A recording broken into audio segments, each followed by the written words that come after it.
Hoy, en Historia y Cultura General, analizaremos pinturas históricas con Rafa Salazar, historiador. Rafa, ¿cómo estás?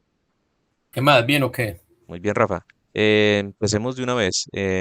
Háblenos de la pintura y sobre todo también del pintor que traemos la noche de hoy. Listo.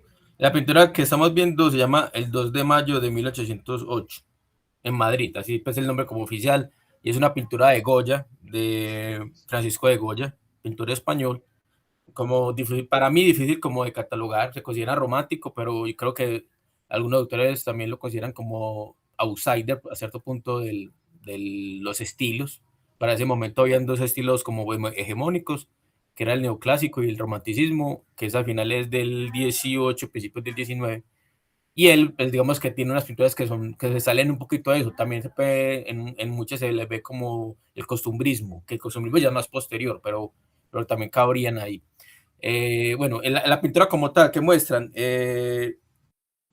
unos soldados mamelucos, que son los soldados mamelucos son soldados de egipcios, perdón, que son una etnia pues, de allá, como soldados a caballo, guerreros a caballo, que los va a traer Napoleón, porque a Napoleón le va a gustar como estos soldados, les parecen exóticos, hay que tener en cuenta que en la época todavía está, o todavía pues, pero digamos que en esa época era muy común el exotismo con las culturas que eran alejadas o distintas a las europeas. Entonces, Napoleón cuando va por el lado de Egipto los va a conocer en guerra y le va a llamar la atención como, primero como enemigos, ya después los lleva como aliados, como una especie de guardia de corps, digámoslo así, y los va a utilizar para reprimir una resistencia civil que había en España. Tenemos que recordar que en España en ese momento fue invadida por Napoleón. En Napoleón en un primer momento era aliado de España, le pide que les deje paso para poder pasar hasta Portugal. Cuando llega a Portugal, pues digamos que lo conquista, pero se queda también en España y eso va a generar como un malestar, no tanto en la élite española, sino como en la gente del común. Entonces van a haber un montón de resistencia civil o guerra partisana o guerra de guerrillas. De hecho, la palabra guerrillas viene de ahí, la palabra guerrilla tal cual la conocemos viene de ahí y significa como guerra, como en pequeños grupos haciendo emboscadas para que, bueno, bueno, esto va a pasar, esto es lo que está pasando en ese momento. ¿Qué muestra la pintura, por ejemplo? Gente del civil matando a estos soldados franceses, también hay soldados regulares franceses, ahí se ve en la imagen. En general, pues es una pintura que yo creo que tiene algo de neoclásica un poquito, más que de romántica, más bien neoclásica, aunque es una, eh, digamos, está como que muestra algo bueno del pueblo español, es un homenaje al pueblo español, entre otras cosas. También hay que decir que tiene una pintura, ¿cómo se llama eso? Hermana, digámoslo así, que se llama El 3 de mayo de Madrid. Esa pintura, eso muestra, no sé, pues la gente si lo tiene presente, pero muestra un fusilamiento de esa gente que está resistiendo. Todos los soldados españoles, perdón, franceses, los van no a emboscar, sino que los van a fusilar por su resistencia, por su Exacto. de, de resistirlos a ellos, y a ellos no les va a gustar esto, entonces los van a fusilar. Bueno, continuamos con otra pintura. Hoy traigo lo que es un pintor francés muy famoso de finales de la Revolución y el antiguo régimen y principios también y gran parte del imperio, del primer imperio francés, que es François Gérard. Este pintor en el año de 1810 se dedicó a una obra magistral que es una pintura de la batalla o al final de la batalla de Austerlitz que aconteció 5 años antes, en 1805. Esta batalla es importantísima para la historia, no solamente de Francia, sino la historia militar, porque sirvió de ejemplo y de manual para muchos estadistas y, ¿cómo se dice? Mm, Estudiosos de la táctica y de la estrategia. ¿En qué sentido? Napoleón, esta batalla también se le denomina la batalla de los tres emperadores, porque Napoleón, emperador de Francia, se enfrentó al zar de Rusia y al emperador Francisco I de Austria. Alejandro I, el zar de Rusia, muy impetuoso, era una de las era la primera batalla en la que se enfrentaba y esto tal vez jugó a favor de Napoleón, pero sería tal vez lo único que jugó a favor de Napoleón, porque realmente este personaje le dio toda la ventaja estratégica al enemigo. ¿En qué sentido? La batalla de Austerlitz aconteció más o menos 11 kilómetros de envergadura, fue las de punta a punta. Se encontraron los ejércitos aliados y franceses. Y Napoleón les permitió tomar al enemigo la altura, la meseta de Praxen, lo cual todos los manuales dicen que el que tiene la altura ya tiene una ventaja importantísima para ganar la batalla. Lo segundo, la superioridad numérica también la tenía el enemigo. ¿En qué sentido? En que los aliados, tanto los austríacos como los rusos, sumaban un aproximado de 85.000 hombres, ¿cierto? Con cañones y caballería, mientras que los franceses solo tenían 72.000 hombres, con cañones y caballería. Esto también es significativo, ¿por qué? Porque ni siquiera Napoleón tenía la mayoría y aún así logró vencer magistralmente en esta batalla. Bueno, voy a entrar entonces a hablar un poquito de la pintura como tal. La pintura lo que nos muestra es el fin, el culmen de la batalla de Austerlitz. Podemos ver grandes destrozos allí, vemos heridos, muertos, cañones destruidos, caballos em, en estado pues ya moribundo también. Mientras que van llegando los informes de el movimiento enemigo. La caballería generalmente, los húsares y la caballería ligera era no solamente una caballería para la batalla, sino que también prestaban servicios de vigías y de informantes. Entonces iban llegando con los estandartes enemigos. En este caso, Napoleón logró capturar 50 estandartes, mientras que solamente perdieron uno, lo cual es muy significativo en esta batalla. La pintura muestra algo muy curioso y es que un extremo de la pintura, el extremo superior izquierdo de la pintura, se muestra iluminado. Si vemos en un mapa, el mapa de donde aconteció la batalla, hacia la izquierda, por decirlo así, hacia el oeste quedaba Francia, mientras que hacia el este quedaba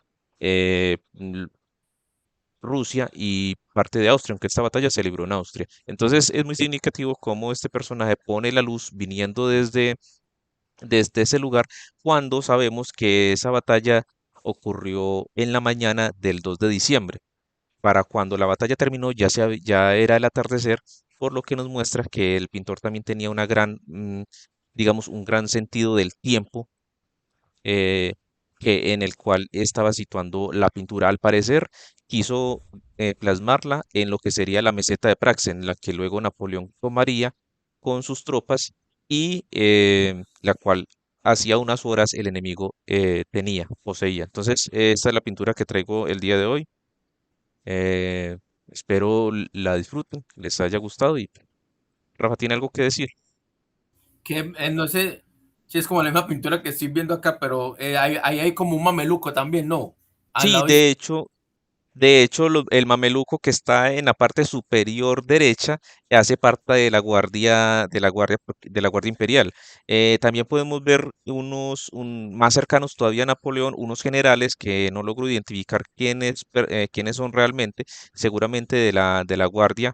Y lo que más se pueden ver es caballería ¿cómo es que se dicen? Los húsares, ¿no? Normalmente. Aunque también aparece uno que otro coracero. Bueno, claro, también hay uno, a la izquierda también hay un mameluco, pero este está como descabalgado, no está montando un caballo. Ujú, es lo que Eh, estaba viendo yo. exacto. Bueno, entonces la tercera pintura es la batalla, se llama así, después de la batalla de Curupaití, es de 1893, aunque la batalla no es de esa fecha, la batalla es de 1866. Hay que hablar primero un poquito como el contexto. Esto hace parte de una guerra que se llama la Guerra de la Triple Alianza o la Guerra del Paraguay, que se va a dar entre 1864-65 hasta 1870. Iba a ser una guerra en que se va a enfrentar Argentina, Uruguay y Brasil contra Paraguay. Con respecto a los motivos, pues siempre es como variado y dependiendo de lo que uno lea, pues van a tener como unas razones u otras. También el momento.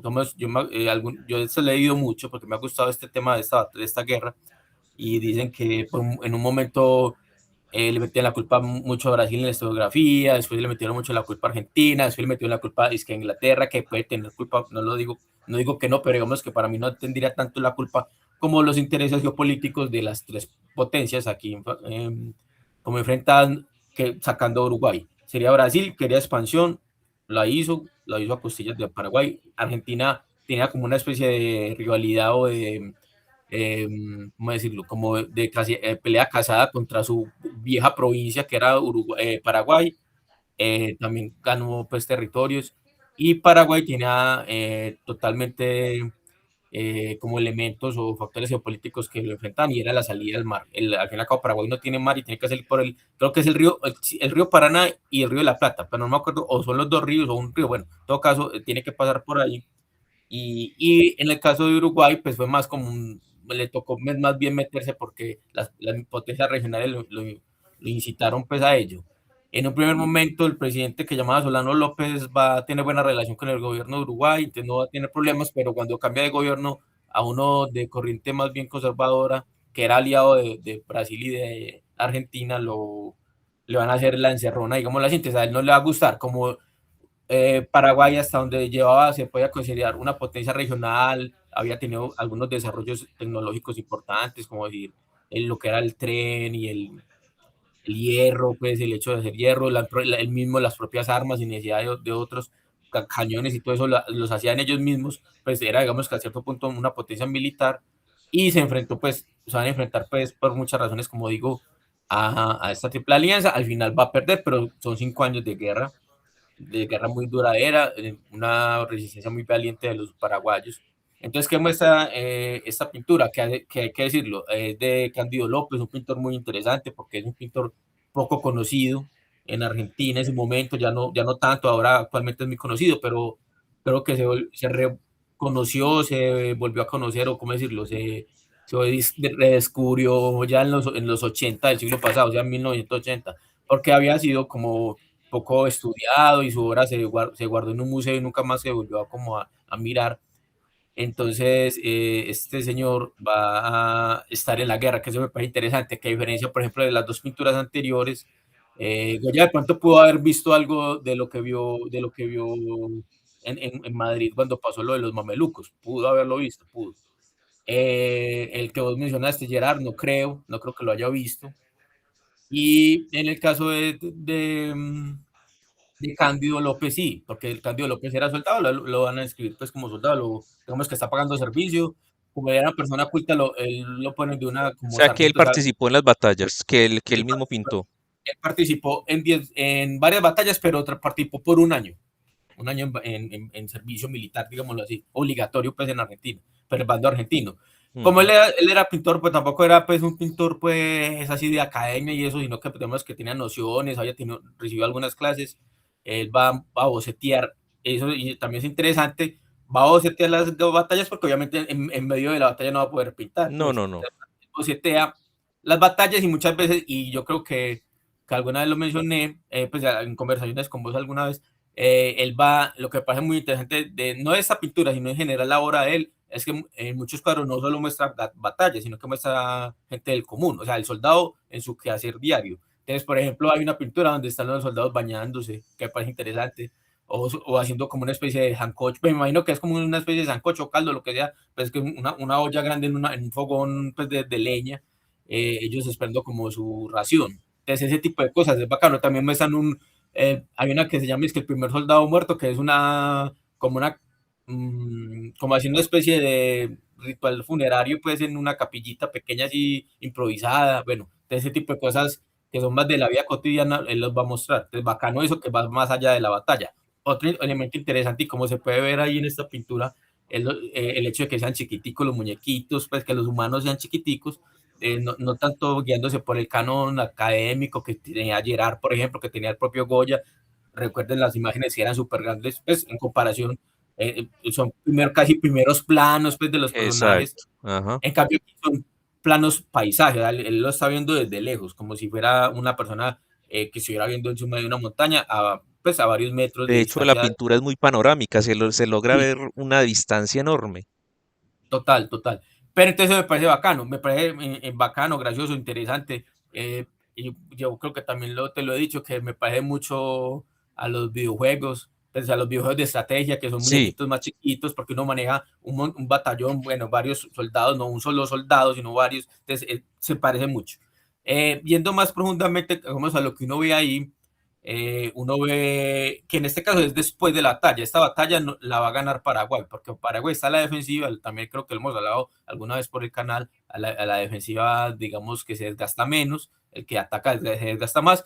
Y como Paraguay se estaba preparando para esa guerra ya desde hace años, pues siempre les dio mucha guerra, mucha dificultad a los invasores, digámoslo así, y en este caso van a perder.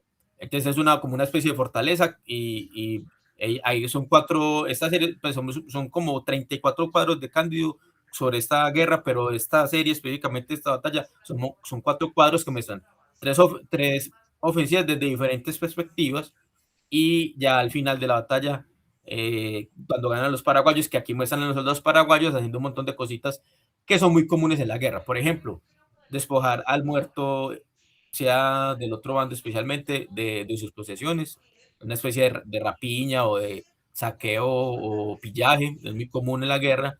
Lo otro es darle el tiro de gracia a los soldados heridos, enemigos. También se nota eso en la pintura. Y también les dan esta especie de tiro de gracia a los animales, a los caballos en este caso. Me imagino que porque ya sí están mal heridos, entonces es mejor pues matarlos que queden sufriendo. Entonces se ve mucho eso ahí en el cuadro, se ve mucha gente herida, se ve gente muerta, a veces hasta despedazados, pues se nota ese detalle.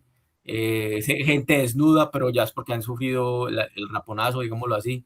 Bueno, en general, pues la pintura a mí me llama mucho pues la atención y me gusta pues la serie de cuadros que él va a dejar. Volviendo un poquito a lo que estaba hablando, es como una especie para mí es muy fuente primaria. Toda la pintura puede ser fuente primaria y sirve mucho para mostrar y para educar y todo, pero en este caso es mucho más fuente primaria, en mi opinión, porque al fin y al cabo él estuvo ahí. Entonces, eso algunos historiadores del arte lo llaman crónica visual. O sea, es una crónica, pero es visual, no es una crónica escrita como un diario de viaje de un viajero, sino más bien una crónica visual, o sea, gráfica de lo que aconteció. Y en este caso, pues, hecha por un soldado. Siguiendo con Gandhi un poquito de la biografía, él pierde una mano en una de estas batallas, entonces al quedar manco se va, lo retiran, pues se jubila pues de soldado y tiene que volver a educar la mano, de la mano izquierda. Ya cuando educa la mano izquierda, hace las pinturas. Entonces también, y por eso las pinturas son tan tardías, porque son de 1893, casi 60, 30 años posterior al hecho de guerra, pues propiamente. También, pues, como para dejar ahí, dos recomendaciones. Hay un documento, yo creo que los dos están en YouTube, uno que llama Cándido López, que es de una productora argentina que llama Maíz, que se dedica nomás a lo pictórico. Tiene varias series de varios pintores argentinos y le dedica uno a Cándido, media horita, muy interesante, pues dice mucho de la técnica, de la importancia de Cándido, pues. Y lo otro es una documental, ya es película documental, que dura por ahí 2 horas, que se llama Castillo López Campos de Batalla, es de 2016, perdón, 2006, y ahí va a hacer, como el director del documental va a recorrer los mismos campos de batalla de Cándido y tratar de tomar la foto en unas escaleras, pues casi en unos trípodes gigantes para poder ser muy parecida a como era la pintura. Y lo curioso, lo bacano de esto, o lo chévere de este ejercicio es que va a encontrar que muchos campos son muy parecidos, ya no han cambiado mucho. Otros sí, hay ciudades o hay carreteras, ya han cambiado mucho, pero hay unas partes donde son igualitos, casi igualitos como las pintó Cándido. Entonces, ese ejercicio es muy interesante. También ahí les invito pues, a que lo vean y si alguna cosa cuando subamos el video lo ponemos en los comentarios o la dirección exacta donde puedan ver estos dos videos que son muy interesantes. bueno, la siguiente pintura es también de un pintor francés que es Jacques-Louis David. Este personaje es muy importante, es contemporáneo de François Gérard y logró pintar, pues, más que todo orientado por el neoclasicismo. Este es un óleo sobre lienzo que representa un momento histórico fundacional de Roma, que es el rapto de las Sabinas. En el rapto de las Sabinas, esta pintura es hecha en 1799. Y el Rato de las Sabinas es un episodio fundacional, casi prácticamente mitológico, en el cual los romanos explicaban cómo se unieron, cómo se fusionaron con los sabinos y de esta manera pues mejoraron su nivel de vida, por decirlo así, y también lograron una gran expansión en el Lacio. Eh, Esta pintura se encuentra en el Museo del Louvre en París y lo que nos muestra precisamente en ese acto, en ese momento secuencial de la última pelea a muerte entre los romanos y los sabinos es precisamente a Rómulo, que está allí con el escudo en mano y lanza en la otra a punto de golpear fuertemente al rey de los sabinos, que se llamaba Tito Tasio. También podemos ver en el centro de la pintura a una mujer, posiblemente una Sabina, con la cual el Rómulo se casó, que fue Ercilia. Ercilia fue una de las mujeres raptadas. Que cuenta la leyenda y que cuentan los historiadores cuando narraron esta historia fundacional de Roma? Es que los romanos, después de haber fundado su ciudad, lo que había era una gran escasez de mujeres y el riesgo que allí había era que muchos hombres se fueran, se marcharan y la ciudad quedara totalmente deshabitada. Entonces lo que hace Rómulo es algo muy inteligente y es que crea una gran festividad para Neptuno, para el dios Neptuno, y lo que hace es que invita, enviando heraldos a las demás ciudades, invita a toda la población prometiendo que festejos, lucha al estilo griego, comida y mucha bebida. Entonces lo que hacen los sabinos, al principio recelosos porque parecía raro este tipo de invitaciones de los romanos. Además, los sabinos y otras tribus del Lacio no consideran a los romanos como personas de su mismo nivel, por decirlo así. Los consideran más que todos como saqueadores, como oportunistas, ladrones, ese tipo de personas, pero al final, digamos, gana la curiosidad. Y los sabinos, como otras tribus también lo hicieron, se engalanan, se ponen sus mejores vestiduras, sus mejores joyas y se van con sus hijas y esposas a estos festejos. Bueno, ya habían avanzado los festejos cuando llega el momento culmen de las festividades y es allí cuando eh, Rómulo da órdenes a sus soldados, a sus hombres y capitanes para que cada uno capture a una de estas jóvenes.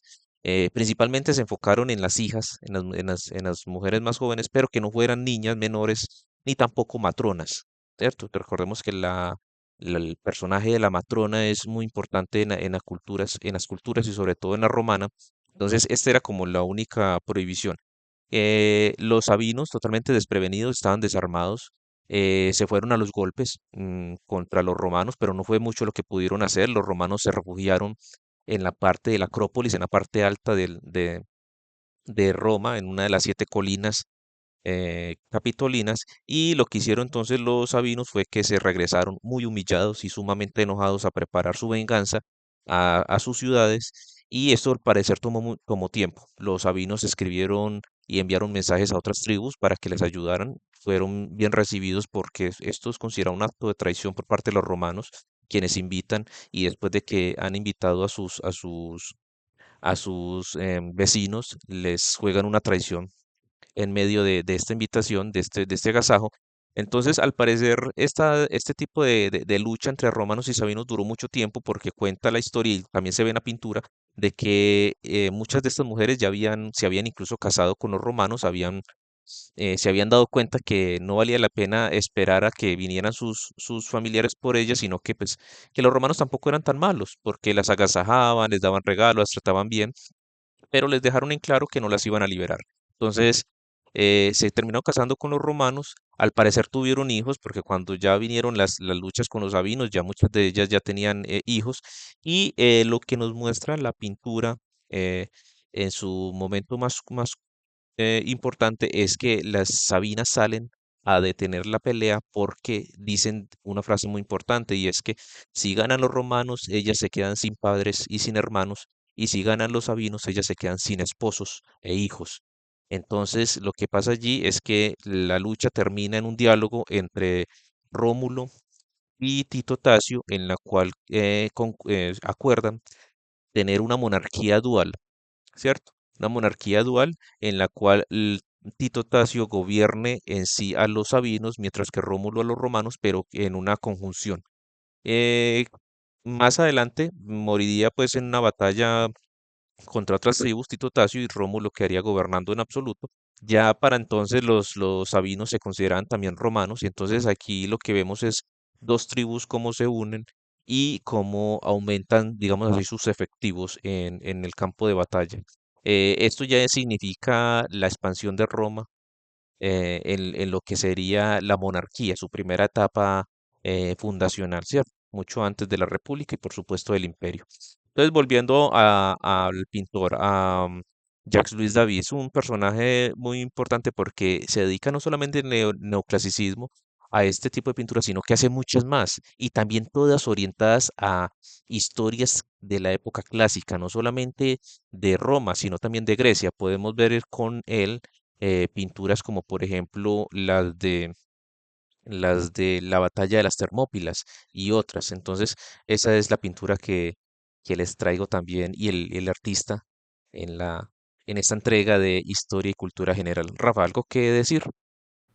No, a mí interesante pues la pintura, pero obviamente sí es muy distante a la época, si pasó el hecho, no, como dice que puede ser muy mítico y es muy idealizada, pues Sí, totalmente. Por ejemplo, el totalmente. hecho de salir totalmente desnudo es imposible, no creo. No, no, Exacto. no es realista en ese Pero sentido, era pues, porque como, por ahora, ejemplo, en 1700 creían los europeos que eran los romanos en esta época. Me imagino yo. Y eso también se ve, por ejemplo, en los cascos. Los cascos no son para nada de los de la época de los romanos. Y también, por supuesto, los escudos. Entonces, es más o menos como ellos idealizaban a los romanos en claro. esas primeras Sí. etapas, ¿cierto? De A mí las me da risa cuales, que estén desnudos, pues eso me acuerda a la película 300 que el ah, mismo director dijo que se había equivocado pues mucho, porque como totalmente. la ventaja táctica siempre es importante. Ellos tenían armadura de bronce y la armadura de bronce les protegía de las lanzas persas. Y ahí muestran estos semidesnudos, pues, nomás con un escudo y una lanza y haciendo de todo, pues no, no tiene lógica, un Pues no nos poquito. vamos a ir muy lejos, Rafa, y esto da para otra entrega de Historia y Cultura General cuando estemos criticando o analizando películas históricas. Y es, por ejemplo, Rafa, cómo muestran al rey Jerjes.